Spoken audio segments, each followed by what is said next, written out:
សួរអ្នកនរគ្នាថ្ងៃនេះមកលេងចកាបាទចកាក្រោយនេះនេះជាចកាស្វាយចន្ទីបាទ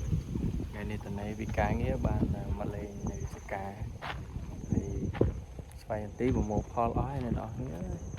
នេះម៉ូតូដងធម្មតាមកថតវីដេអូលេងអញ្ចឹងទេសភាពស្អាតដល់ហើយអ្នកនរគ្នានៅនេះស្វាយចន្ទីច្រើនអ្នកនរគ្នាតែប្រមូលផលអស់ហើយតោះឆ្នាំក្រោយទៀតរំចាំឆ្នាំក្រោយទៀតបានប្រមូលផលហើយទៅស្ងាត់ល្អអ្នកនរគ្នាតែផ្លូវតាមហ្នឹងគឺមានប្រទេសច្រឡំប្រទេសម៉ូតូពលរដ្ឋយើងខ្លួននៅនឹងច្រើននោះcũngមានដែរផ្លូវគឺនៅតាមស្វាយហ្នឹងគឺមានម៉ូតូជាពលរដ្ឋគាត់ធ្វើដំណើរតាមហ្នឹងរងថ្ងៃចាវីដេអូថ្ងៃនេះអត់មានអីច្រើនទេមានតែវីដេអូប៉ុណ្្នឹងឯងអ្នកនរគ្នាអើយមកមើលចកាហ្នឹងក៏ថតវីដេអូលេងទៅ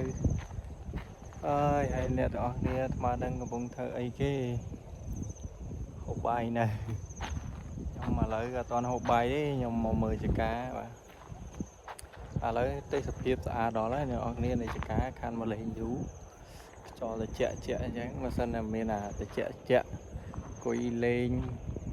មកជុំគ្រួសារមកអង្គុយលេងត្រជាក់ទាំងបាយប៉ុណ្ណាអ្នកនរគ្នា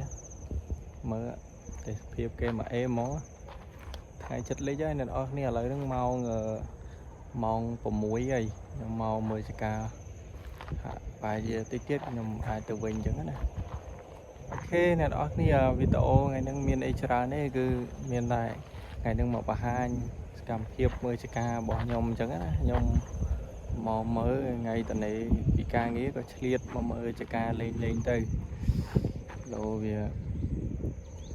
ស្វាយវាមានបញ្ហាអីទៅក៏យើងអាចបង្ការទុកជាមុនអញ្ចឹងណាឆ្នាំក្រោយបានប្រមូលផលទៀតអូខេអ្នកនរគ្នាវីដេអូមានប៉ុណ្្នឹងឯងចាំមានវីដេអូអីប្លែកទៀតខ្ញុំនឹងចែកម្លែកទៅកាន់អ្នកនរគ្នាអញ្ចឹងណាអ្នកនរគ្នាអូខេជំរាបលាអ្នកនរគ្នាបាយ